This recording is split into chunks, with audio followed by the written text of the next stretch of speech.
A rancher bought a sick wild foal out of pity, but the secret it carried changed everything. On a bitter winter night, he brought the dying creature into his barn, never guessing the truth tangled in its mane. A silver tag, a hidden claim, a family's land lost in blood and betrayal. And when a young Apache girl appeared at his door, whispering that the foal was hers, the town turned against them both. Railroad men thundered in with papers and threats. Neighbors whispered of fire and ruin. And the rancher's act of mercy became a fight for truth, justice, and a family's survival. But as flames rose and lies crumbled, one question refused to let go. If a half-starved foal holds the key to everything, land, honor, even love, then who will claim it? And who will burn for it?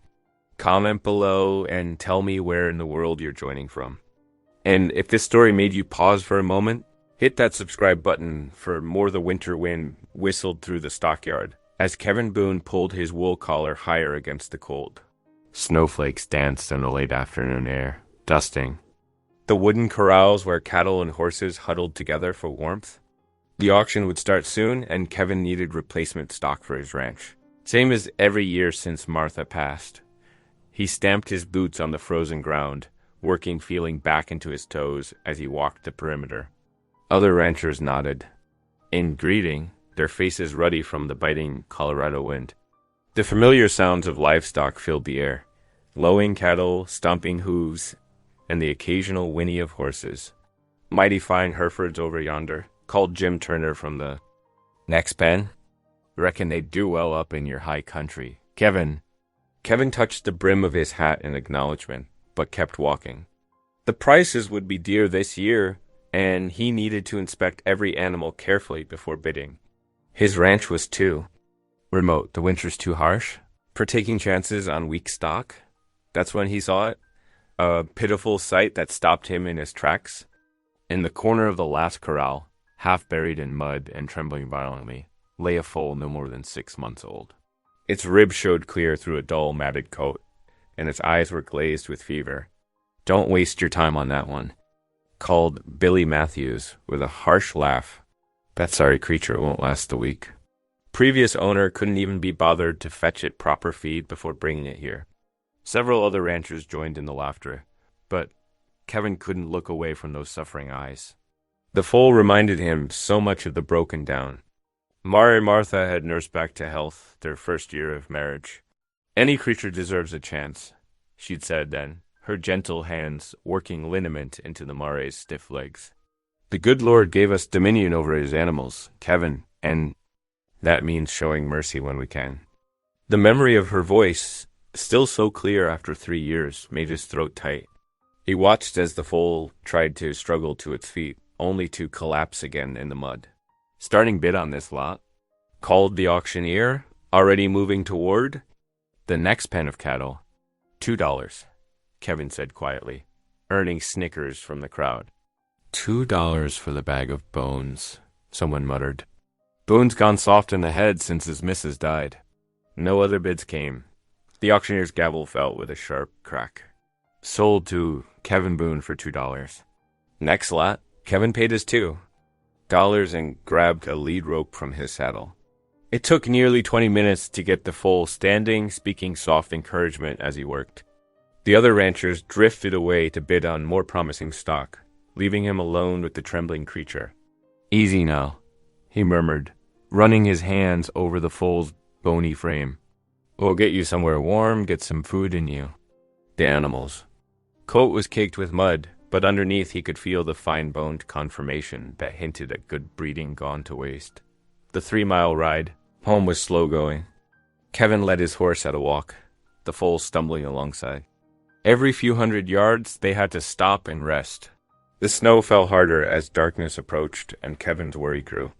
The temperature would drop sharply after sunset. That's how it always went in the high country. "Just a little further," he encouraged as the foal's steps grew more unsteady. "See that light yonder? That's home." His ranch house sat dark against the gathering storm, but soon enough he had the lamp lit in. The barn. The familiar smells of hay and leather filled the small space as he worked quickly to prepare a stall. fresh straw for bedding, a bucket of clean water, and an old horse blanket Martha had kept for sick animals. The foal collapsed as soon as you led it into the stall. Its breathing labored. Kevin headed to the house, snow crunching under his boots. The wind had picked up, driving the frozen flakes sideways, and he could hear coyotes calling in the distance. Inside, he stirred up the banked fire and put a pot of water on to heat. While the water warmed, he gathered supplies from Martha's medicine chest, herbs she'd dried last summer, bottles of tonics she'd mixed. His hands weren't as gentle as hers had been, but he remembered how she'd done it. Mix the dried herbs with warm water and bran. Add molasses for energy. Wait until it's cool enough not to burn. Back in the barn, Kevin set the bucket of warm mash near the foal's head. "Come on now," he encouraged, dipping his fingers in the mixture and touching them to the animal's mouth. Just a taste to start. The foal's tongue flicked out tentatively. After a few moments, it raised its head enough to eat properly, though slowly. Kevin settled onto a bale of hay to watch, his own dinner forgotten. Outside, the wind howled through the gaps in the barn boards, and snow sifted in under the door. "Your mama would have known just what to do," he told the foal softly. She had a way with sick animals. Seemed like they wanted to get better just to please her. He reached out to stroke the creature's neck, feeling the heat of fever under his. "Tom, well, we'll do our best without her. That's all any of us can do." The foal finished eating and laid its head back down in the straw. Its breathing was still rough, but steadier than before. Kevin adjusted the blanket and added more straw for warmth. He'd done what he could. Now it was up to the animal's will to live and the good. Lord's mercy whether it would see morning. Standing. In the barn doorway, Kevin looked out at the swirling snow. The lamp behind him cast his shadow long across the white ground, and for a moment he could almost imagine Martha standing there too, her hand warm on his arm as they watched over their charges together. "Much obliged for teaching me about mercy," he whispered to the empty air. Then he turned back to tend his unexpected patient through the long winter night.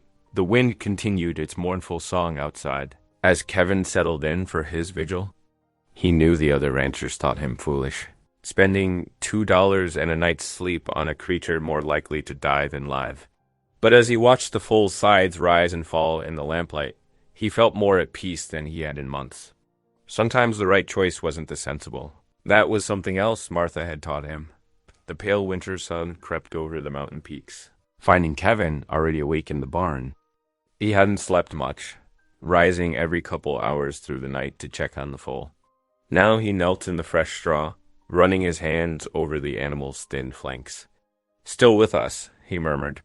The foal's breathing had steadied somewhat, though fever still burned beneath its skin.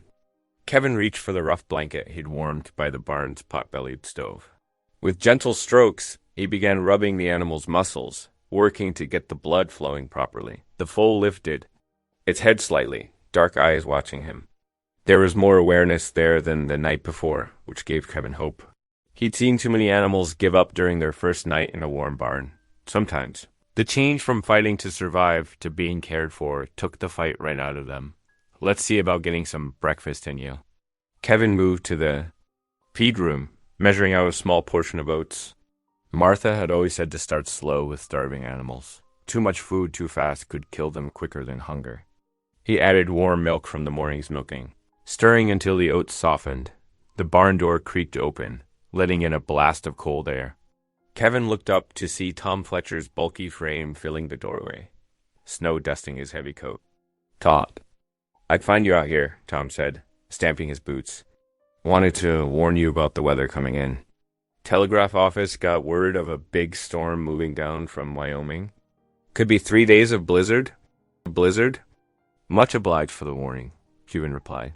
Continuing to stir the oat mixture, Tom walked over to the stall, peering down at the foal. The Lord Almighty had actually made it through the night, still throwing good money after bad, though. That creature won't last the week, and you know it, maybe so. Kevin kept his voice neutral as he knelt with the feed bucket.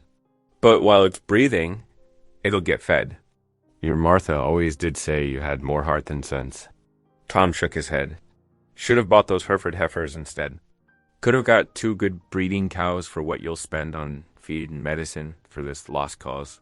Kevin didn't respond, focusing instead on encouraging the foal to eat. After a few tentative licks, it began taking small mouthfuls of the warm mixture. He could feel Tom's disapproving stare, but paid it no mind. The opinions of others had stopped mattering. So much after Martha died. "Well, don't say I didn't warn you," Tom said, finally. "Storm's coming whether you're ready or not. Better get your stock close to the barn while you can." His boots clomped heavily across the wooden floor, and the door creaked shut behind him. Kevin continued feeding the foal, speaking soft encouragement. As he steadied the bucket, his hand brushed against something matted in the animal's mane. Burrs were common enough, but this felt different, like a deliberately woven strand of horsehair, setting aside the empty feed bucket. Kevin examined the tangled area more closely. Whoever had done this had taken care to hide something beneath the foal's coarse winter coat. As he carefully worked the knots free, something metallic glinted in the morning light. The foal stood quietly, accepting his touch as Kevin gently separated the strands of mane. A small silver tag, dark with tarnish, had been woven securely into. The hair. He had to work several minutes to free it without pulling too hard. Finally, the tag came loose in his palm. Kevin moved to the barn door, holding it up to the light. Through the tarnish, he could make out engraved initials. C.R. His breath caught slightly. Everyone in the county knew those initials. Circle River Ranch, the Carson family spread. 10 years ago, the Carsons had disappeared overnight, leaving their profitable ranch abandoned. Rumors had flown thick as winter snow. Bankers' fraud, unpaid debts, Indian raids. But some folks, especially the older ones, whispered that the land had been stolen through forged papers and threats. The ranch had been split up and sold at auction. Most of it now belonged to the Diamond Bar outfit, running cattle on the lush river bottom that had once supported the Carsons' prized horses. Kevin turned the tag over in his hands, thoughts churning. How had this foal, half dead from neglect, come to wear the mark of a family long gone from these parts? And why had someone taken such care to hide it? The foal nickered softly, drawing his attention back. Kevin slipped the tag into his shirt pocket, troubled. He needed to think on this. Pray on it, maybe. But first, there was a storm coming, and stock to tend to. The rest of the day passed in the familiar rhythm of ranch work. Kevin brought the cattle down from the high pasture, making sure they had access to the sheltered side of the barn. He stacked extra hay in the feeding area, and checked that the water troughs wouldn't freeze solid. Through it all, his hand kept straying to the tag in his pocket, its presence weighing on him like an unspoken question. Evening settled early, as it always did in winter. Kevin finished his simple supper of beans and cornbread, washed the tin, plate, and added wood to the stove. The wind had picked up, rattling the cabin's windows with Tom's promised storm dot in the lamplight. He cleaned the silver tag carefully with Martha's silver polish, revealing the fine engraving. The Carson brand had always been known for its quality, both in stock and craftsmanship. This tag hadn't been meant for a half-starved foal bound for the killing pen. Kevin's eyes strayed to the family Bible on the shelf, its pages marked with Martha's pressed flowers. She'd always said that the good Lord put things in your path for a reason. Our job, she'd tell him, is to be quiet enough to hear what he's trying to tell us. Kneeling beside his bed, Kevin bowed his head, the silver tag pressed against his chest through his shirt pocket as he whispered his evening prayers. He asked for guidance, for wisdom to know the right path. The wind moaned around the cabin corners like a lost soul seeking shelter. "Lord," he murmured finally, "if you've got something to tell me through this foal, I surely wish you'd make it plain." But he knew from long experience that the Almighty worked in his own time, not man's. Rising from his knees, Kevin pulled on his heavy coat. He needed to check the stock one more time before the storm hit in earnest. The foal's stall would need extra straw for warmth, and perhaps another measure of warm mash to help it through the night as he stepped out into the gathering dark. The first heavy snowflakes began to fall. Somewhere in the distance, a coyote called, its voice lonely against the rising wind. Kevin touched the tag in his pocket, sensing that its secret would change more than just one starving foal's fate. But for now, there were animals to tend and a storm to weather. Tomorrow's troubles would keep until tomorrow. The morning after the storm broke cold and silent. Snowdrifts rose like white waves against the barn walls, and Kevin's boots crunched through fresh powder as he made his way from the well to the animals. His shoulders ached from hauling the heavy water buckets, but the livestock needed drinking water that wasn't frozen solid inside the barn. Warm animal breath made clouds in the cold air. The foal stood straighter today, though its ribs still showed clear beneath its rough winter coat. Kevin set down his buckets, reaching out to stroke its thin neck. "Looking a mite better," he murmured, noting how the creature leaned into his. "Touch. Reckon we'll both feel stronger once we get some warm food in our bellies." A knock at his cabin door cut through the morning quiet. Kevin frowned, not expecting visitors with the road still deep in snow.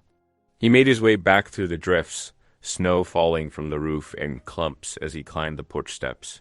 Opening the door, he found a young Apache girl standing there, wrapped in a threadbare blanket against the cold. She couldn't have been more than 14 years old. Dark eyes met his steadily as she clutched a small leather pouch to her chest. "The foal," she said softly but firmly. "The one you bought at auction. It belongs to my brother." Kevin studied her carefully. Her clothes were worn but clean, and despite the cold, she stood straight-backed and dignified. "That's quite a claim, miss. Maybe you'd better come inside and explain." She hesitated only a moment before stepping past him into the cabin's warmth. Kevin added wood to the stove and pulled out a chair, noticing how she kept a leather pouch. "Clothes. I'm Kevin Boone," he said, moving to put coffee on to boil. "And you are?" "Naya." She sat perched on the edge of the chair, her blanket drawn tight. "I have been following the foal's tracks for many days since the soldiers came." Kevin nodded slowly, remembering the silver tag hidden in his shirt pocket. "Tell me about that." "We had a small herd," Naya said, her voice soft but clear.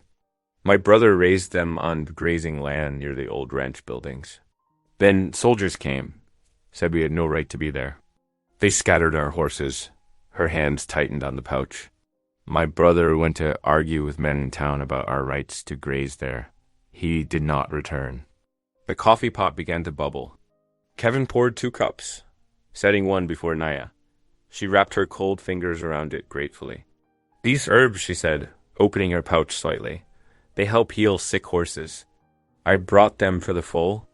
Kevin stirred the pot of bean stew he'd left warming on the stove. The girl looked half-starved herself. "You must be hungry after tracking through the snow. Share some food while you tell me more?" Naya nodded, watching as he filled 2 bowls. The stew was simple: beans, salt pork, and the last of his summer vegetables. But her eyes brightened at the steam rising from it. "Your brother," Kevin said as they ate. "What's his name?" "Joseph." A shadow crossed her face. "The white people call him Joe. He learned horse training from our father before the fever took him. Joseph said we could build a new life with the horses." Kevin thought of the silver tag of the rumors about the Carson place. "This grazing land you mentioned, was it near Circle River Ranch?" Naya's spoon paused halfway to her mouth. "The old buildings. Yes. Joseph said we had as much right as anyone to use the empty grassland. He showed papers to prove it, but the soldiers didn't care.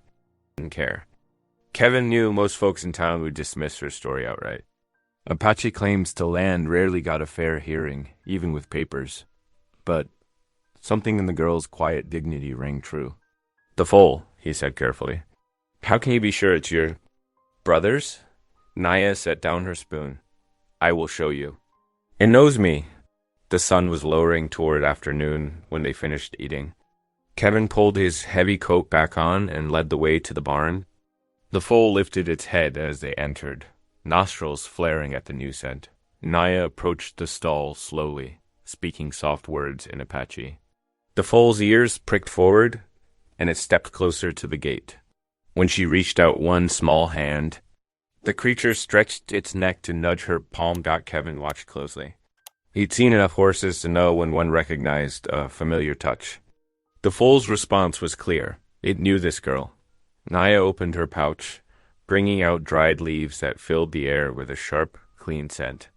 "These will help it grow stronger," she said, crumbling some into the foal's feed bucket.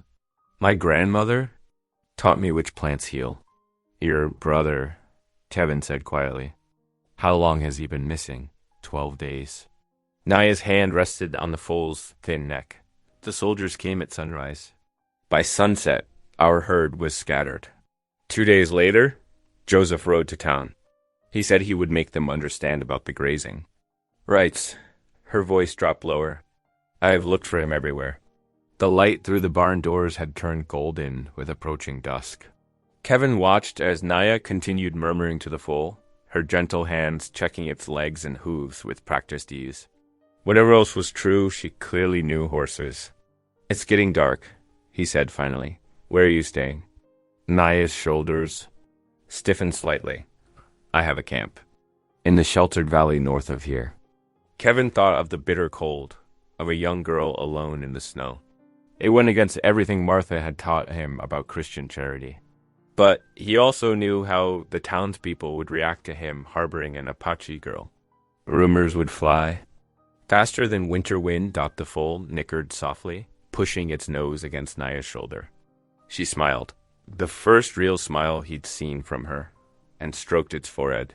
"You know horses," Kevin said slowly. "And that creature surely seems to know you." He pulled at his beard thoughtfully. "I could use some help with it, seeing as how I've got regular ranch work to tend to. Might be we could come to an arrangement."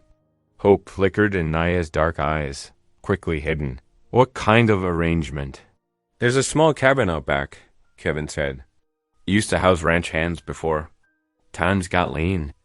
It ain't much, but it's dry, with a good stove. You'd be welcome to stay there, help with the foal until it's stronger. Might be by then we'll have news of your brother." Naya stood very still, one hand still resting on the foal's neck. Kevin could see her weighing his offer against her pride, her wariness of white men's promises. "I would earn my keep," she said finally. "I know horses and I can cook, clean, mend clothes." Kevin nodded. "That seems fair." He didn't mention his other reason, that having her close might help him unravel the mystery of the silver tag and what had really happened on the Carson lands. Some things were better left unsaid until trust was built. The sun had dropped behind the mountains, painting the snow in shades of rose and purple. In the growing darkness, Naya's face seemed both older and younger than her years. As she gave her answer, "I will stay," she said simply, "for the foal. And for Joseph when he returns." Kevin saw both her sincerity and her pain, a young girl trying to hold on to hope while carrying a burden too heavy for her shoulders. Martha would have known the right words for such a moment. But Kevin just nodded, understanding sometimes spoke clearer than words. The next morning dawned crisp and cold, frost glittering on the barn's weathered boards. Kevin hitched his wagon early, laying fresh straw on the bed while Naya coaxed the foal from its stall. The creature's steps were steadier after a night of her herbal remedies, though still weak. "Easy now," Kevin murmured, helping guide the foal up the wooden ramp.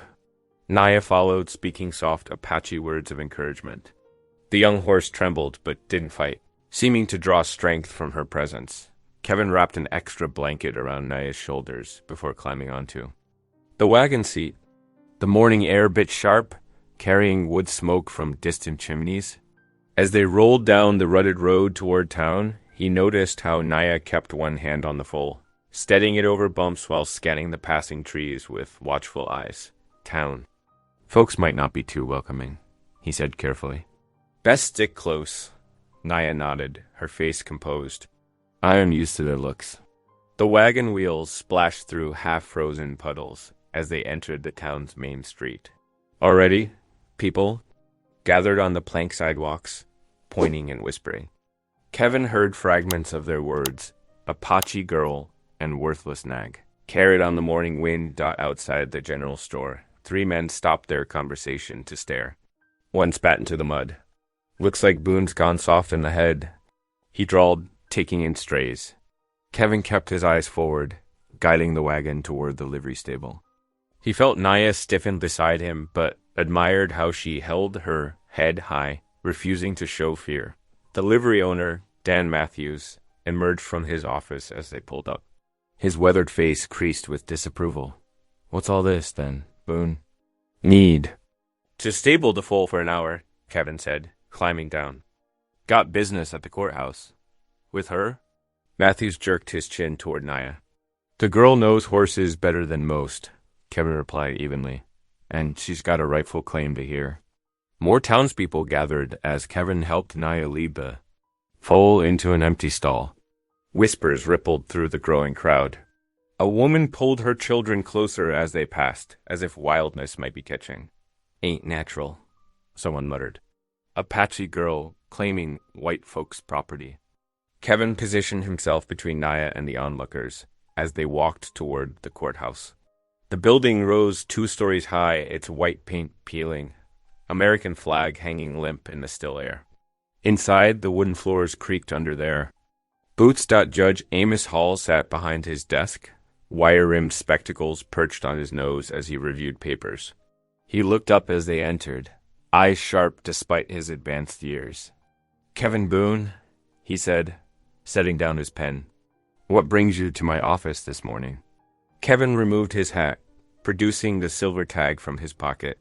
"Found this on a foal I purchased at auction, Your Honor. Thought you might recognize the markings." Judge Hall took the tag, turning it in the pale sunlight streaming through dusty windows. His breath caught slightly. "These initials. See, Carson Ranch." He looked up, face grave. "Where did you say you found this?" "Under the foal's mane," Kevin explained. "Tangled in its hair."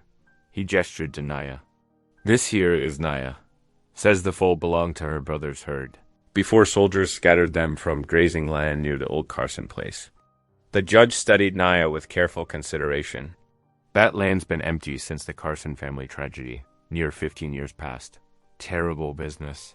He shook his head. "Never did find who was responsible." Before he could continue, boots thundered. On the courthouse steps, 3 men in fine suits strode in, led by William Custer, the railroad's land agent. His polished appearance contrasted sharply with the mud on his shoes. "Judge Hall," Custer said, tipping his hat. "Fortunate to find you in. We pressing business regarding those very lands." He laid a leather portfolio on the desk, barely sparing a glance for Kevin and Naya. "My clients have acquired all legal rights to the Carson property," Custer continued smoothly, producing official-looking documents. "Signed and notarized in Denver last month. The railroad requires that stretch for the new spur line." Judge Hall frowned, examining the papers. "These seem to be in order, but my brother had papers too," Naya spoke up suddenly. Her voice was quiet but clear. He showed them to the soldiers. "Said we had permission to graze there." Custer's smile didn't reach his eyes. "My dear girl, whatever crude forgeries your brother may have possessed, they hold no weight against proper railroad contracts." Kevin stepped forward. "The foal bears Carson Ranch markings. That demands investigation, at least." "A convenient tale," Custer replied, "though I failed to see how an Apache girl could claim any connection to one of the territory's finest pioneer families." Outside, the crowd had grown. Their voices carried through the open windows, hostile and sharp. "Send her back where she came from. Trying to steal good Christian folks' land. Ain't right. Letting her kind make claims." Naya stood straight-backed, but Kevin saw her hands trembling slightly. He moved closer, placing a protective hand on her shoulder. "The girl stays with me," he declared firmly, meeting Custer's cold gaze. "Until we get to the truth of this matter. Judge Hall cleared his throat. "The law requires all claims be properly heard." He held up the silver tag. "This raises questions that need answering. The railroad's schedule cannot be delayed by baseless allegations," Custer said. "We begin?" Surveying next week. He gathered his papers with precise movements. Good day, Your Honor. As they left the courthouse, the crowd parted reluctantly. Kevin kept his hand on Naya's shoulder, steering her through the hostile faces. She walked steadily, though he felt her trembling beneath his touch. Back at the livery, the foal whinnied. At their approach, Naya went straight to it, burying her face in its thin neck for a moment. Kevin paid Matthews while trying to ignore the continued stares and whispers from the street. Best get home before darkness falls, he said quietly. Helping Naya back into the wagon. The sun had already begun its winter descent. Shadows stretching long across the muddy street dot as they drove out of town. Kevin glanced at the young girl beside him. Her face remained composed, but he saw the weight of the morning's confrontation. In her eyes, "Reckon we've stirred up quite a hornet's nest," he said softly. Naya nodded, her gaze fixed on the road ahead. "My brother said truth is like water. It finds its way out, no matter what stands in its path." Kevin thought of Custer's cold smile, of the railroad's power, of a young Apache girl's courage in the face of prejudice.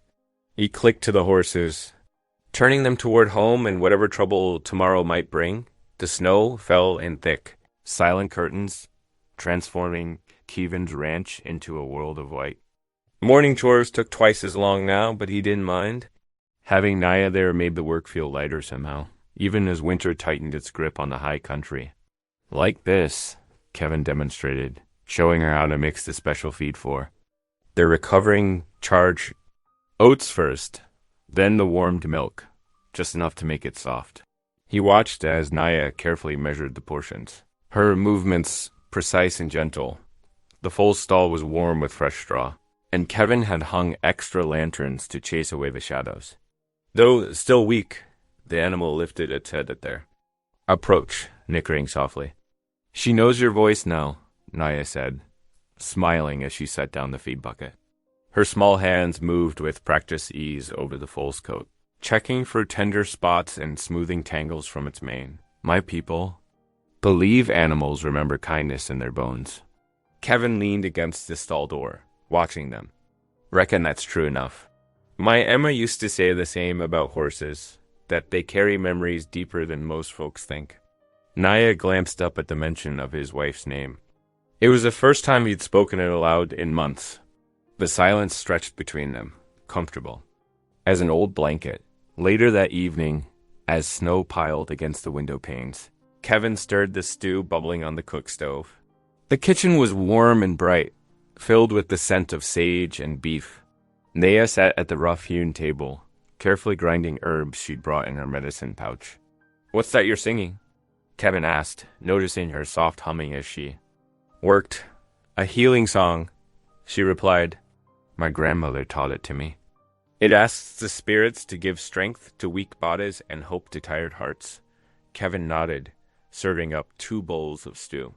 The spoon scraped against worn pottery, Emma's wedding dishes rarely used since her passing. "Your grandmother sounds like a wise woman." She was. Naya's eyes grew distant. Before the soldiers came, Kevin sat heavily in his chair, the weight of unspoken griefs filling the space between them. Outside, the wind moaned through the eaves like a living thing. "I lost them too," he said finally, his voice rough. "Emma and our little girl, Sarah, fever took them both. 3 winters passed." He stared into his bowl, seeing instead Emma's bright smile, Sarah's tiny hands reaching for him. "Some days, the silence in this house feels loud enough to break a man." Naya reached across the table, her small brown hand resting briefly on his weathered one. No words, just the simple touch of shared understanding. Days began to take on a rhythm.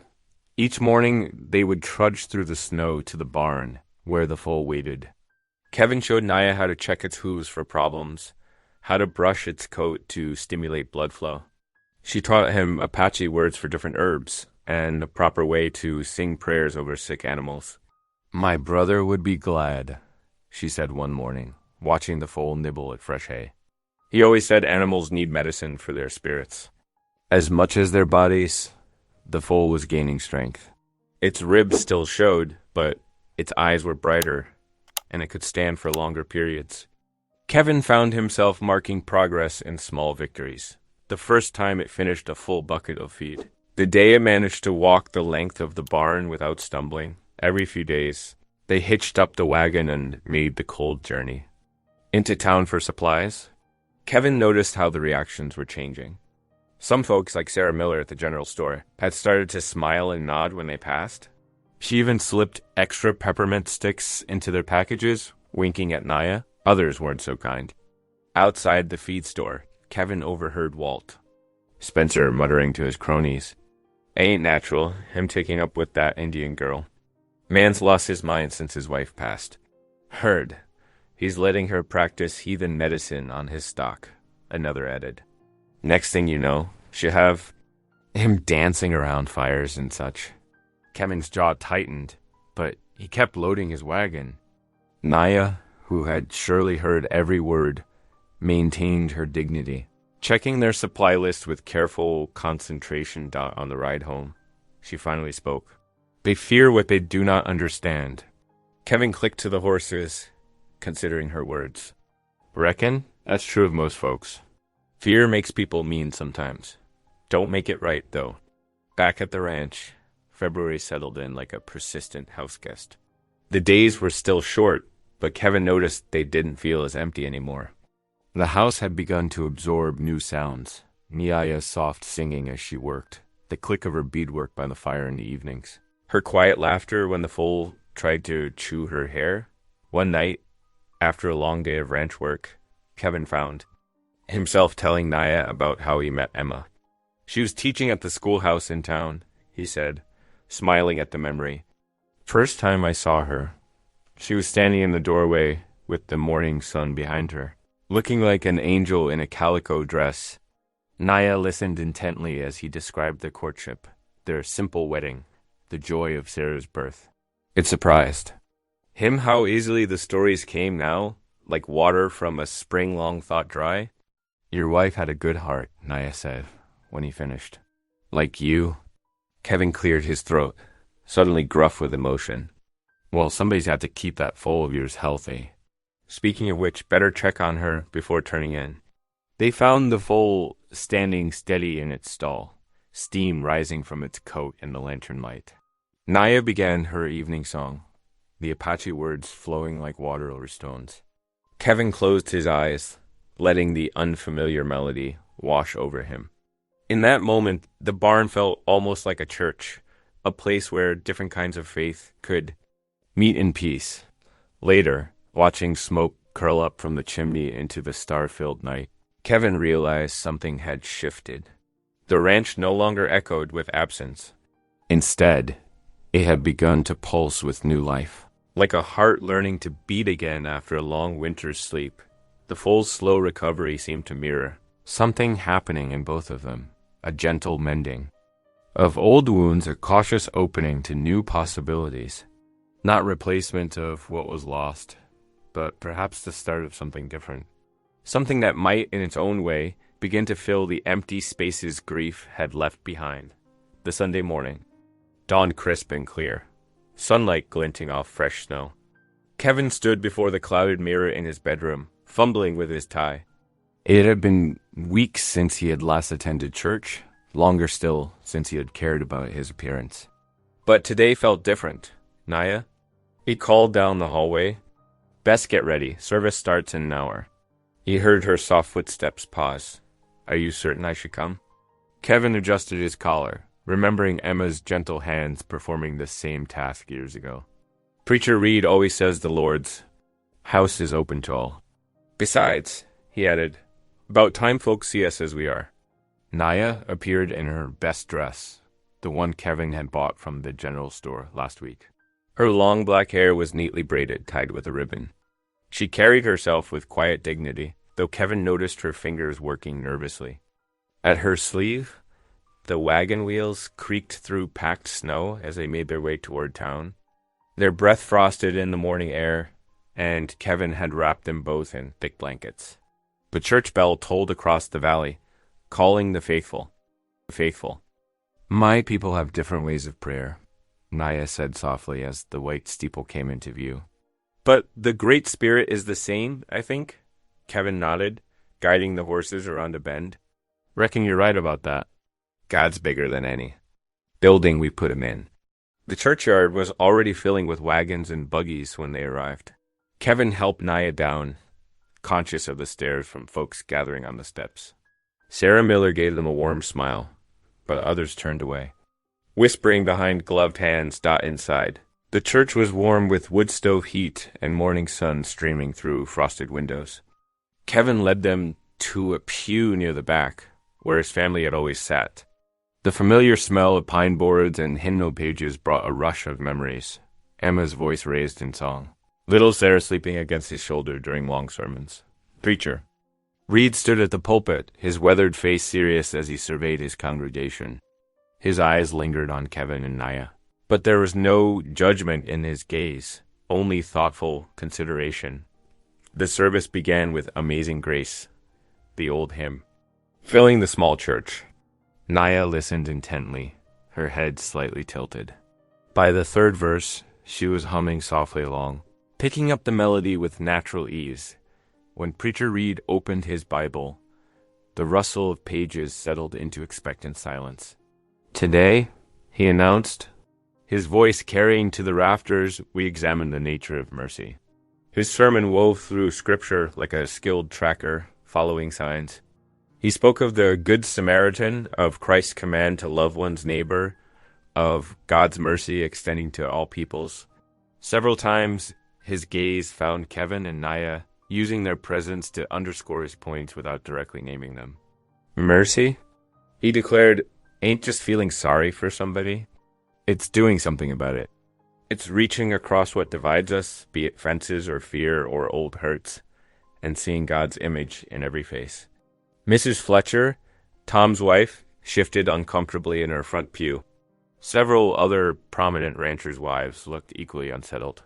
But Kevin noticed Dr. Matthews nodding thoughtfully, and young Billy Cooper actually turned to give Naya. Friendly wave. After the final hymn, folks began filtering out into the bright winter morning. Kevin and Naya followed, but before they could reach their wagon, Mrs. Fletcher's voice cut through the crisp air. It's shameful, she declared loudly to her circle of friends, not bothering to lower her voice. Taking in that Indian girl like that. Man's asking for trouble, mark my words.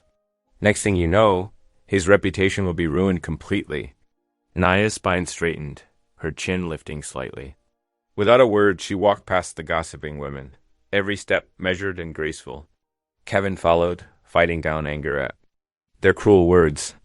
Pay them no mind, he muttered as he helped her into the wagon. I don't, she replied simply. Their words cannot touch my heart unless I let them. The drive home was quiet, both lost in their own thoughts. As they crested the last hill before the ranch, Naya suddenly grabbed Kevin's arm. Look! In the small paddock beside the barn, the foal was running.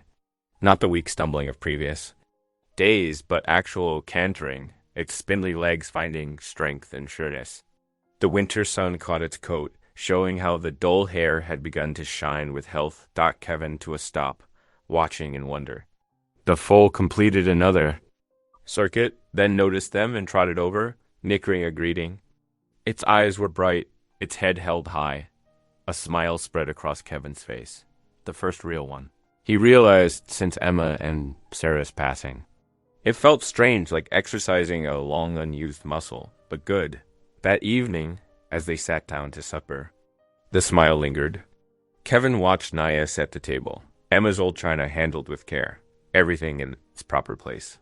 The kitchen was warm and bright, filled with the aroma of fresh bread and beef stew.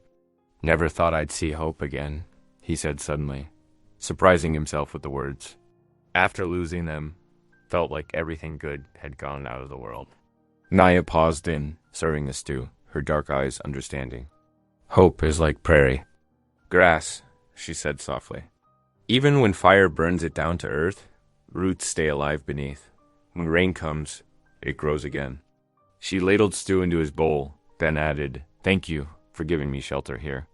For treating me like... She hesitated, then finished, like kin.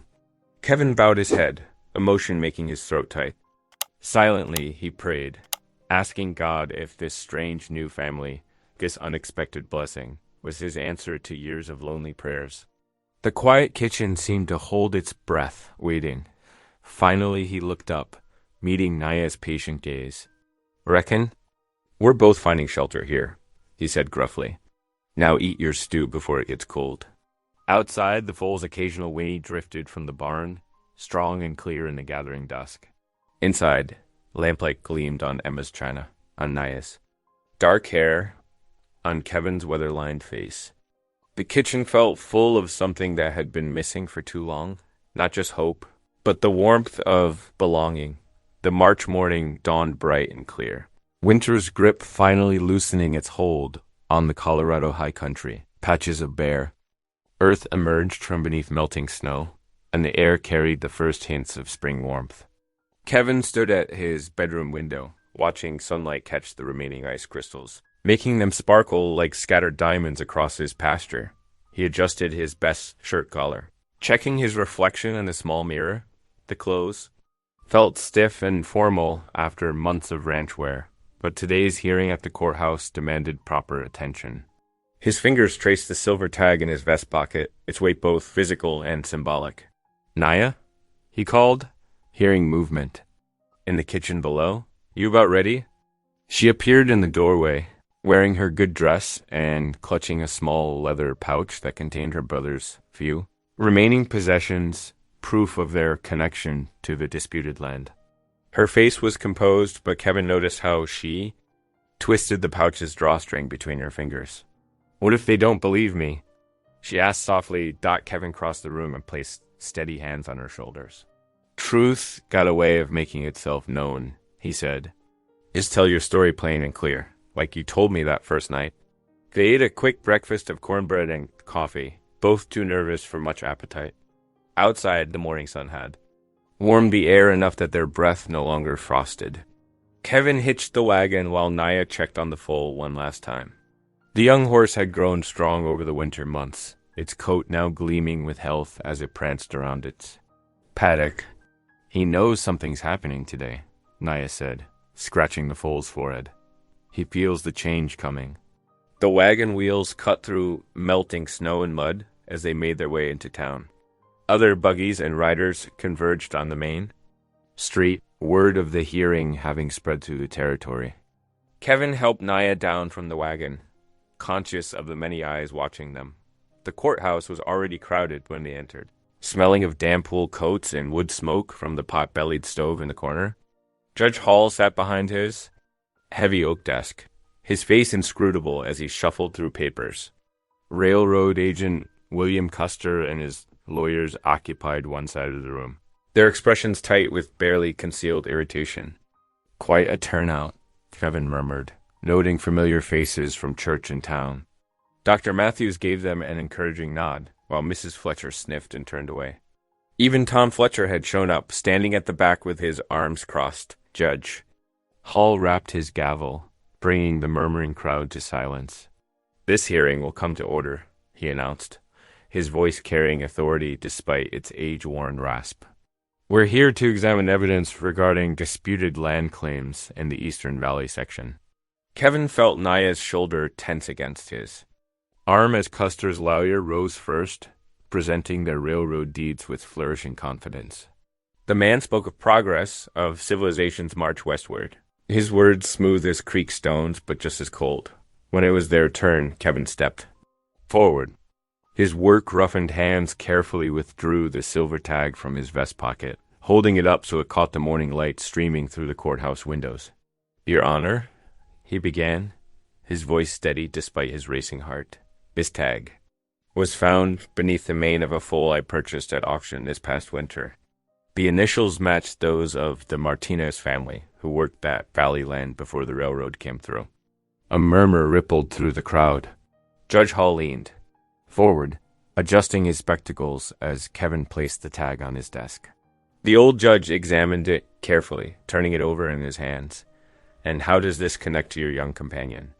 he asked, glancing at Naya. Kevin gestured for her to step forward. She moved like a deer approaching open ground, cautious, but dignified. Her voice, when it came, was soft but clear enough to reach every corner of the hushed room. The foal was my brother's, she began, her fingers working the leather pouch. Our family shared grazing rights with the Martinez family for many years. They treated us fair, recognized our people's old claims to the valley water.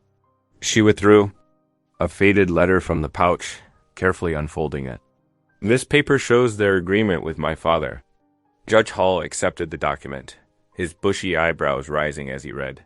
Custer shifted impatiently in his chair, but a sharp look from the judge kept him silent.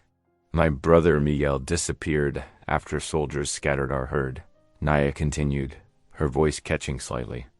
He had gone to speak with the railroad men about our rights to the water. The foal was all I could find of him. The courthouse had grown so quiet that Kevin could hear the pot-bellied stove popping in the corner. He saw several women in the crowd dabbing at their eyes with handkerchiefs.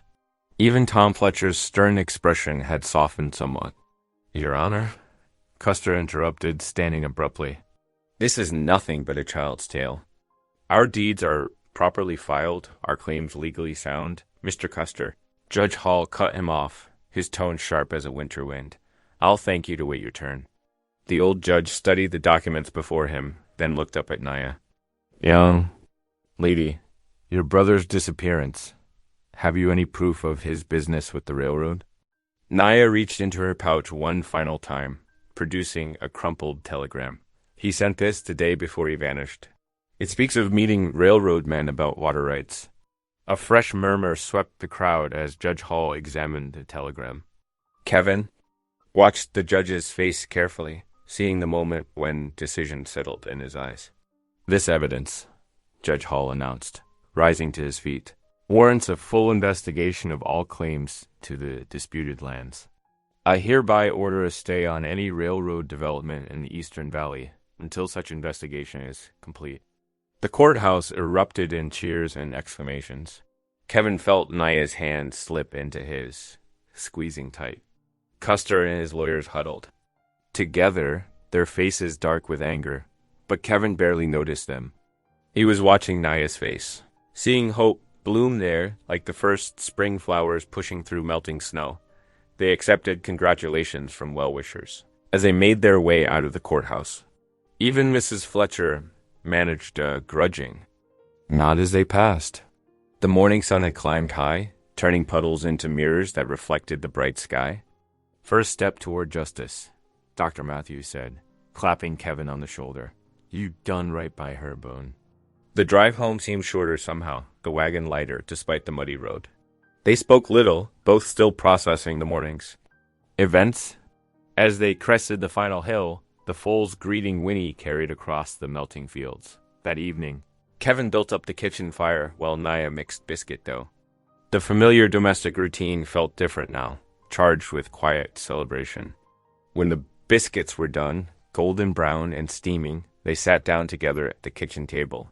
Kevin brought out a jar of Emma's last strawberry preserves, saved for special occasions. Reckon this counts as special enough, he said, spreading the bright jam on a warm biscuit and passing it to Naya. Through the open window came the sounds of evening settling over the ranch, the foal's energetic stamping in its paddock, chickens clucking as they roosted, the first spring peepers testing their voices in the creek bottom. Naya took a bite of her biscuit, closing her eyes to savor the sweetness. Thank you, she said simply, but Kevin heard all the words behind it.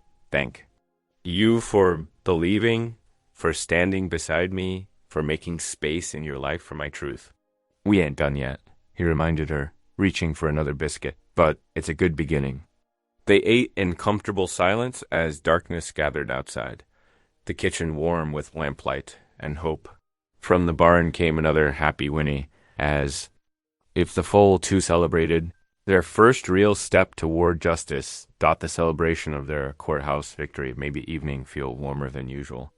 After supper, Kevin checked on the foal one last time, his bandaged arms still aching from the day's work. The horse nickered softly as he tossed fresh hay into the manger. Moonlight filtered through the barn's weathered boards, casting long shadows across the straw-covered floor. Sleep well, little one, he whispered, patting the foal's flank before heading back to the house. Hours later, the crack of splintering wood jolted Kevin from his sleep. Through his bedroom window, an orange glow pulsed against the night sky. His heart stopped as realization struck. Fire. Naya, he shouted, stumbling into his boots. The smell of smoke already filled the house. Wake up, the barn's burning. He heard her door fly open as he rushed down the stairs. They burst onto the porch together, and the sight before them froze their blood. Flames danced across the barn's roof, sending sparks spiraling into the darkness like angry fireflies. The dry winter wood caught eagerly, turning the beloved old structure into a furnace. The foal's terrified whinnies cut through the roar of the fire. Without hesitation, Kevin sprinted toward the barn, ignoring Naya's frightened cry behind him. Ring. The dinner bell, he shouted over his shoulder. Wake the neighbors. Heat blasted his face as he reached the barn door. Smoke rolled out in thick waves, stinging his eyes and filling his lungs. Kevin pulled his bandana over his nose. Inside, the interior was a hellish maze of smoke and shadow. Flames crackled overhead, dropping burning debris onto the straw-covered floor. The foal's panicked cries guided him through the choking darkness to its stall. Easy now, he coughed, reaching for the frightened animal. The heat was unbearable, searing his skin through his nightshirt. His fingers fumbled with the latch, finally throwing it open. A tremendous crack split the air. Kevin looked up to see the roof beams glowing red above him. The foal reared in terror, nearly knocking him down. Grabbing its halter, Kevin pulled it toward the door, but the scared animal resisted. Come on, he pleaded, his voice raw from smoke. Another beam crashed down behind them, showering them with burning splinters. Pain lanced through his arms as embers landed on his skin. The foal finally lurched forward, and Kevin stumbled with it toward the rectangle of night sky visible through. The smoke. His lungs burned, his vision blurred. Just a few more steps. They burst out of the barn together as the roof gave way with a thunderous crash. Kevin's legs buckled, and he fell to his knees in the cold grass. Naya ran to them, tears cutting tracks. Through the soot on her face, the dinner bell's frantic pealing had done its work. Lanterns bobbed across the fields as neighbors arrived, carrying buckets and shovels, but it was too late to save the barn. The flames reached higher, painting the night sky red. Kevin. Tom Fletcher's voice carried over the chaos. You all right? Kevin tried to answer, but doubled over, coughing instead. His arms throbbed where the burns marked his skin in angry red patches. Get Doc Matthews, someone shouted. Boone's hurt. Through watering eyes, Kevin watched the neighbors form a bucket line, trying to keep the fire from spreading to nearby structures. The foal pressed against Naya, trembling, its coat singed but otherwise unharmed. Look here. A sharp voice cut through the commotion. Kevin recognized Bradley Wilson, one of the railroad men's supporters. Found this by the back wall. He held up what looked like an oil-soaked rag, his face twisted with accusation. Somebody set this fire, and I reckon we all know who. His eyes fixed on Naya, who stepped back, clutching the foal's halter. Murmurs rippled through the gathered crowd. Now hold on, Kevin rasped, struggling to his feet. But dizziness swept over him, and he swayed dangerously. Easy there, Boone. Sheriff Myers appeared at his side, steadying him. The lawman's face was grave in the firelight. Let's get those burns looked at first. Dr. Matthews arrived, his medical bag in hand. As he cleaned and bandaged Kevin's arms, the sheriff questioned the gathered neighbors. Kevin tried to focus on their words, but pain and exhaustion made everything swim together. Convenient timing, isn't it? Bradley Wilson's voice rose above the others. Right after that, hearing goes against the railroad. And who's got the most to gain by destroying evidence? That's nonsense, Kevin protested weakly. Naya would never... Kevin? Sheriff Myers cut him off, his voice heavy with authority. There's been too much tension in town already. I can't have violence breaking out over this. He turned to Naya, who stood silent and straight back despite the tears on her cheeks. Girl, maybe it's best if you go back to the reservation for a while. Until things calm down? No. Kevin tried to stand, but Dr. Matthews held him firmly. Sheriff, you can't. I can, and I will, if that's what it takes to keep the peace. The sheriff's hand rested meaningfully on his gun belt. I am sorry, Brune. But this is bigger than just you and the girl now. Kevin watched helplessly as Naya pressed her face into the foal's neck, her shoulders shaking with silent sobs. The animal nuzzled her gently, as if sensing her distress. Around them, the barns. Skeleton continued to burn, sending sparks toward a sky that had seemed so full of promise just hours before. Sheriff, Kevin managed, fighting against the doctor's restraining hand. Please, she's just a child. But Myers shook his head, his expression torn between duty and sympathy. First light, he said quietly. I'll come for her at first light. Best get her things packed. The neighbors gradually dispersed as the fire burned itself out, leaving behind the acrid smell of smoke and destruction. Kevin sat on an overturned bucket, his bandaged arms cradled against his chest, watching Naya whisper comfort to the frightened foal. In just a few hours, their fragile dream of justice had turned to ashes, as thoroughly as the barn that now lay in smoldering ruins behind them. The night stretched endless, filled with the crackle of dying embers and the soft sound of Naya's weeping. Kevin had never felt so helpless, not even when Emma died. At least then he'd had someone to blame besides human hatred and fear. The foal stayed close to Naya, its singed coat glowing dully in the fading firelight. Whatever tomorrow might bring, tonight they were still together, 3 wounded souls. Beneath a smoke-stained sky, clinging to what little comfort remained, the next days passed in a haze of pain for Kevin.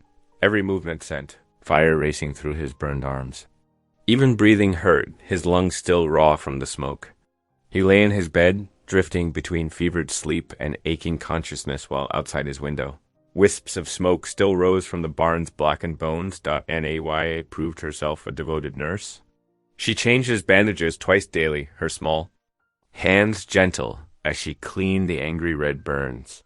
While she worked, she sang soft healing songs in Apache, her voice barely above a whisper. Kevin didn't understand the words, but their melody brought comfort, reminding him of hymns his wife used. Tell, these herbs will help, Naya explained on the 3rd morning, spreading a paste that smelled of sage and pine across his wounds. My grandmother taught me. The burning will ease. Kevin managed a weak smile. Much obliged, he whispered, his throat still rough. Don't know what I'd do without you here. She ducked her head, concentrating on wrapping fresh cloth around his forearm. The sheriff has not come yet, she said quietly. Perhaps he has changed his mind about sending me away. Before Kevin could respond, a knock echoed through the house. Naya's hands stilled, her body tensing like a deer catching a predator's scent. But when she opened the door, it was Mrs. Fletcher who stood on the porch, clutching a covered pot. Brought some chicken broth, the older woman announced, sweeping past Naya into the house. Tom said Kevin was laid up bad. She set the pot on. The kitchen table, Ben turned to Naya critically. Though, I'm surprised to find you still here, girl. Thought the sheriff was taking you back where you belong. Kevin shifted in his bed, trying to hear their voices more clearly through his partially open bedroom door. I belong here, Naya replied softly but firmly. Kevin needs care. Mrs. Fletcher's laugh held no warmth. Care? Like you cared for that? Darn. Half the town thinks you set that fire, girl. If you had any sense, you'd leave before things get worse. Martha, Kevin called out, his voice cracking. That's enough. Heavy skirts rustled as Mrs. Fletcher appeared in his doorway. Her face softened at the sight of his bandages, but her eyes remained hard. Kevin Boone, you're being a fool. This girl brings nothing but trouble. First that worthless foal. Now this, you'll lose everything if you keep on this way. Kevin struggled to push himself up against his pillows, ignoring the pain that shot through his arms. The only thing I'll lose is my self-respect if I turn her out. Naya stays. Your wife would be ashamed, Mrs. Fletcher said sharply. Taking in an Indian girl, letting folks think, Emma, Kevin cut her off, his quiet voice carrying steel, taught me mercy. She'd be ashamed if I showed less. He met Mrs. Fletcher's gaze steadily. "Thank you for the broth. But if you've come to spread poison, best take your leave." The older woman's mouth pinched tight. She turned without another word, her skirts swishing angrily as she stormed out. The front door slammed hard enough to rattle the windows. Naya appeared in the doorway. Her face carefully blank. "I can go," she whispered. "I do not wish to cause more trouble." "No." Kevin's voice was hoarse but certain. "You're not the one causing trouble. Sit with me a spell." She settled in the chair beside his bed, her shoulders gradually relaxing as silence settled over the room. Outside, a spring rain began to fall. Its gentle patter drowning out the last whispers of gossip Mrs. Fletcher would surely spread through town. "I've been thinking," Kevin said finally, staring at his bandaged hands. "Maybe I was wrong to be so stubborn." "My compassion." He swallowed hard. "Reckon it's doomed us both. Should have listened when folks warned me to mind my own business, that gay at auction." Naya stood suddenly, moving to kneel beside his bed. Her dark eyes were intense as she gripped his blanket. "No, the foal came to you for a reason. It carries truth, like the silver tag shows. The spirits guided it to someone with a kind heart who would listen." She touched his bandaged arm gently. "My people believe nothing happens without purpose. The foal will lead us to justice, if we trust." Kevin studied her face, seeing not a child, but an old soul who had weathered storms he could barely imagine. Despite everything, the lost family, the threats, the burning barn, her faith remained unshaken. He felt something stir in his chest, a warmth that had nothing to do with his injuries. Through his window, he could see the charred remains of the barn, stark against the gray sky. But beside it, the foal grazed peacefully, its singed coat already beginning to grow back in patches. Like the land itself, it possessed a stubborn will to survive and thrive again. "Naya," he said softly, "I want you to stay. No matter what the town says, no matter what the sheriff threatens. We'll face it together." He managed a weak smile. "Reckon we're family now, strange as that may seem." Tears welled in her eyes, but she blinked them back proudly. "Yes," she whispered. "Family." She pressed her hand to her heart, then touched his blanket again, a gesture he had learned meant deep respect among her people. The rain continued falling outside, washing away the last traces of smoke from the air. Kevin's burn still throbbed, but somehow the pain seemed more bearable. In choosing trust over fear, in holding fast to mercy despite the cost, he had found something he thought lost forever: hope. Naya resumed her seat, beginning another healing song. This time Kevin closed his eyes and let the unfamiliar words wash over him like a blessing.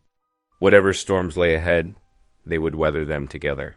The broken rancher, the displaced girl, and one determined foal carrying truth in. It's Silvertag. The morning sun cast long shadows across Kevin's yard as he tested his healing arms. Though still tender, the burns had faded to pink patches thanks to Naya's careful tending. He could grip reins again, dress himself, and even lift light loads without too much pain. It wasn't perfect, but it would have to do. Kindly headed back. To town, he announced over breakfast, watching Naya spoon up the last of her porridge. "Judge Hall needs to see that tag again, and this time we're bringing help." Naya nodded solemnly, though her fingers twisted nervously in her shawl. "The railroad men will be there with their papers." "Let them come." Kevin's voice was quiet but firm. "Truth's got a way of coming to light, even if it takes its own sweet time." They hitched up the wagon together, Kevin moving slower than usual, but managing the basic tasks. The foal loaded easily, much changed from the frightened creature he'd first brought home. Its coat gleamed with health now, despite the singed patches still growing back from the fire. The silver tag hung proudly from a leather cord around its neck, polished to a bright shine. The ride into town was silent save for the creak of wagon wheels and the occasional snort from the foal. Kevin noticed how Naya sat straighter as they approached the outskirts, her chin lifted despite the cold stares that followed their progress down Main Street. Folks stopped their morning business to watch them pass, whispering behind raised hands. "Don't pay them no mind," Kevin murmured. though his own jaw clenched at the hostility in their eyes. The fire had deepened the town's divisions with many. Now, viewing him as a fool at best, a traitor at worst, they pulled up before the courthouse just as Judge Hall arrived, his gray coat dusty from his morning ride in. The older man paused on the steps, taking in the sight of them with weary eyes. "Mr. Boone," he said carefully. "Miss Naya, I see you've brought the animal in question." "Yes, sir," Kevin replied, helping Naya down from the wagon. "And a tag that proves its connection to the old Thompson ranch." The judge nodded slowly. "Well, best come inside them." The railroad's lawyers arrived yesterday. They're mighty eager to present their case. The courthouse was already crowded despite the early hour. Railroad agent William Custer stood at the front, his suit immaculate as always, flanked by two sharp-dressed lawyers from Denver. Their leather briefcases bulged with documents. Several townsfolk filled the wooden benches, including Mrs. Fletcher, who sniffed loudly when Kevin and Naya entered. Judge Hall settled behind his desk, adjusting his spectacles. "Now then, we're here to examine competing claims regarding certain lands north of town, formerly known as the Thompson Ranch property. Railroad holds deeds showing purchase, while Mr. Boone has presented evidence suggesting prior native grazing rights through his ward." He peered at the assemblage. "This informal hearing will determine if further legal action is warranted." Custer stepped forward smoothly. "Your Honor, I have here properly filed deeds showing clear title transferred to the railroad company dated 1872. He produced a stack of papers with a flourish, all signed and witnessed according to territorial law. Kevin reached for the silver tag hanging around the foal's neck. But before he could speak, movement at the back of the room drew everyone's attention. An elderly man rose shakily to his feet, leaning heavily on a wooden cane. His clothes were worn but clean, his white hair wild about his lined face. "Your Honor," the old man called out, his voice quavering. "I got something needs saying." Judge Hall squinted. "Henry Wilkes?" "The surveyor?" "Yes, sir." Wilkes limped forward, each step seeming to pain him. "Been keeping quiet too long. Can't do it no more, not with this weighing on my conscience." The room fell silent as the old surveyor made his way to the front. Even Custer's smooth expression showed cracks of concern. "Them deeds," Wilkes said, pointing a trembling finger at the railroad's papers. "They ain't worth the ink. They're written with, because I'm the one what drew up the property lines they're based on, and I falsified every one of them." Gasps filled the room. Judge Hall leaned forward. "Mr. Wilkes, that's a serious accusation. Are you certain you want to make it?" "I'm certain." Wilkes' voice grew stronger, though his body trembled. "Company men came to me back then, offering money to adjust the surveys, move boundary markers, change creek locations, whatever it took, to claim more land. Said nobody'd ever know." He swallowed hard. "I was younger then, greedy maybe. Took their silver and did what they asked? Been living with the shame ever since?" Custer's face had gone pale. "Your Honor, this is preposterous." This old man is clearly confused. "I ain't confused," Wilkes cut in. "Got copies of the original surveys locked in my trunk at home. Never could bring myself to burn them, even when the guilt was eating me alive." He turned to face Kevin and Naya. That Thompson land was grazing territory for her people long before any deeds were drawn up. "I helped steal it. May God forgive me. But I'm telling the truth now." Naya's fingers twisted in the foal's mane as tears spilled down her cheeks. The animal nickered softly, pressing close to her side. Kevin bowed his head, offering silent thanks for this unexpected mercy. Judge Hall removed his spectacles, polishing them slowly with a handkerchief. The room waited in tense silence for his response. "Mr. Custer," he said finally, "I believe your company's claims require significant review in light of this testimony." He replaced his glasses firmly. "I'm ordering all construction work halted until a full investigation can be completed. Mr. Wilkes, you'll provide those original surveys to the court immediately." The judge's gavel cracked against his desk, like summer thunder. "Furthermore, I'm ruling that the native grazing rights represented by this young lady's claim take precedence until ownership is firmly established. The land will remain open range for now. He fixed Custer with a stern gaze. Unless you'd care to explain to a federal marshal exactly how those surveys came to be altered. The railroad agent's face twisted, but he managed a stiff bow. No, Your Honor. We'll await the investigation's findings.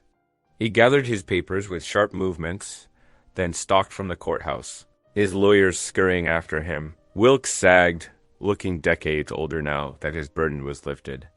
I'm sorry, he whispered. Should have spoken up years ago. You spoke up today, Kevin said quietly. That's what matters. People began filing out, their whispers now touched with awe rather than scorn. Mrs. Fletcher paused beside Kevin, her expression thoughtful.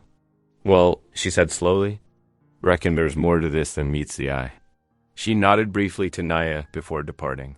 Judge Hall approached them, hands clasped behind his back. Miss Naya, I believe this foal has indeed led us to truth, just as you said it would. I'll need you both to help document your family's historical use of those grazing lands.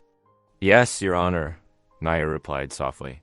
My brother, when we find him, he can tell you more. Good. The judge smiled slightly. For now, take that animal home and tend it well. It's served justice better than any lawyer I've met. Kevin helped Naya back into the wagon, his healing arms stronger than they'd felt in weeks. The foal loaded easily, tossing its head as if it knew its task was completed. As they drove home through the spring sunshine, Naya began to sing one of her people's songs of Thanksgiving, her clear voice rising above the wagon wheels' steady rhythm. The courthouse buzzed with activity over the next several days, as witness after witness came forward.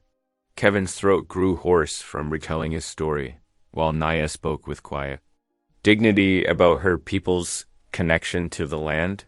Each morning, they brought the foal to stand in silent testimony, its silver tag gleaming in the spring sunlight that streamed through the high windows. Mrs. Fletcher approached them during a recess, her eyes red with tears. I've been wrong, she confessed, twisting her handkerchief. The things I said about you both, they weren't Christian-like at all. Kevin touched her shoulder gently. As the good book says, blessed are the merciful, for they shall obtain mercy. The railroad man grew increasingly agitated as more neighbors stepped forward. Tom Fletcher admitted his own prejudice had blinded him to the truth.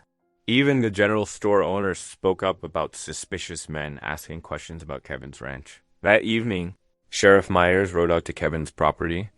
I've posted deputies near your land, he said firmly. Those railroad boys are making threats, but we won't stand for violence. Later that night, Kevin knelt beside his bed where Naya sat nearby. Lord, he prayed aloud, protect this child you've brought to my care. Keep us safe from those who do us harm. Naya's hand found his as they prayed together, their bond stronger than either had expected when that scrawny foal first brought them together. Judge, Hall's gavel struck with finality. Having reviewed all evidence, I find in favor of the plaintiff. These grazing lands rightfully belong to Naya's family through inheritance. As proven by the silver tag and witness testimony, the courthouse exploded with sound. Farmers and ranchers leaped to their feet, whooping and clapping. The railroad men stormed out, slamming the heavy wooden door behind them. Naya pressed her face into her hands, shoulders shaking with quiet. Sobs of relief. Kevin removed his worn hat and held it over his heart, his weathered face turned upward. Thank you, Lord, he whispered. Your truth has prevailed. As they stepped out into the bright afternoon, townfolk crowded around. Men who at once mocked Kevin now pumped his hand warmly. Women who had whispered about Naya offered gentle smiles and nods of respect. Back at the ranch, wagons rolled up, loaded with fresh-cut lumber and supplies. Neighbors jumped down, ready to help rebuild the burned barn. Even Tom Fletcher brought nails and shingles, his way of making amends. As the sun settled toward the horizon, Kevin leaned against the new corral fence. His muscles ached from the day's work, but his heart was full. The foal pranced in the evening light, tossing its head with newfound strength and freedom. Its silver tag glinted like a beacon of justice restored. Weeks later, spring painted the valley in vibrant green. Fresh grass swayed in the morning breeze as neighbors gathered daily to raise the new barn's framework. Kevin worked carefully, his burned arm still tender beneath rolled-up sleeves.